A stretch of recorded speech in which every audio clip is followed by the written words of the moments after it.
You know, they always ask you, advice for a young actor like me, blah, blah, blah. You know, they're always asking you, like, how do you do it, how do you do it? And I forgot how I did it.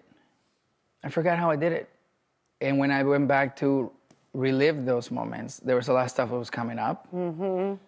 And what came up was I remembered, but I forgot how much I knew this young kid who had this naive audacity to think that everything I am right now could be possible. So when I went back to that kid, I was like, oh, I really thought this was gonna happen. And coming from where I came from, that was like, you know, like the way I grew up in Venezuela, you know, it's like not necessarily gonna say like it's for us. It's a small little town, center of the country, half Colombian, half Venezuelan. You're like, you know, how can Hollywood be a thing for me? But we'll talk a little bit more about it, but I think that then all of a sudden it started kind of falling in place that, you know, how did I become this guy who I can have the honor and the privilege of making you make a face, you know what I mean? So the idea was, you know, can I relive those moments and see what happens? And then was it emotional?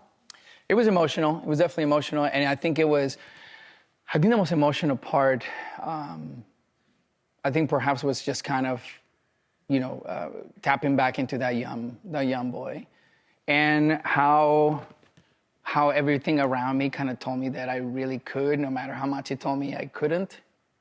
I relate to that. You know what I mean? I've never had like a chip on my shoulder about being a woman or a girl or a female.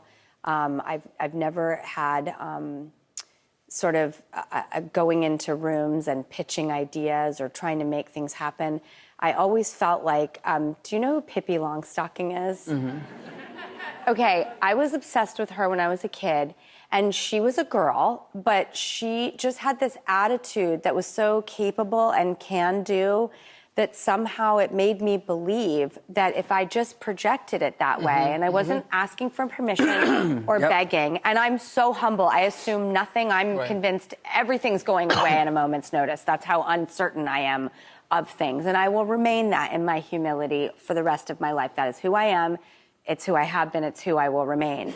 But I always just had this courage through people like her, or watching other people, sometimes boys, sometimes girls, that if I just went and did the homework and presented myself in an educated, informed way, I would be chosen or not. That wouldn't be, there was a point where I wouldn't have the power in it, but I never went in with fear or doubt or this will never happen. And so when you talk about that belief system, I think there's really something to that we believe in ourselves and we make it happen without arrogance, ego, or presumption. Oh, for sure. But you also have to give yourself the confidence to say, like, you know, I can do this. Have you ever done it before? No, but I can do it. And you have to have... And I'll figure it out. I'll figure it out.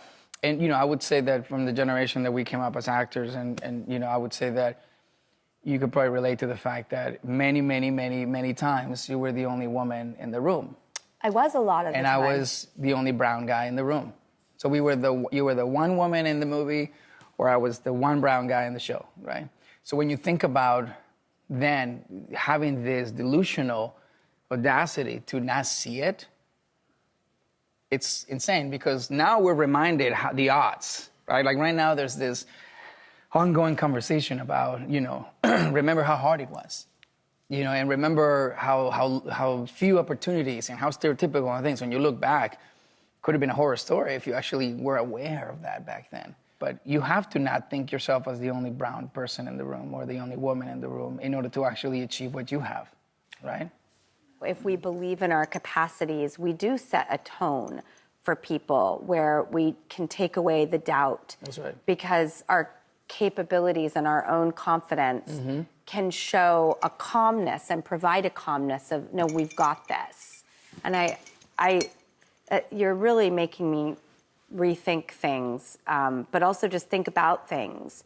You're a very thought-provoking person, and I cannot wait for your book. We need your book, Wilmer. Thank you so much. Will you please come back and talk about it? Yeah, I'll come back in September, of course. Thank you. I've never done something like this.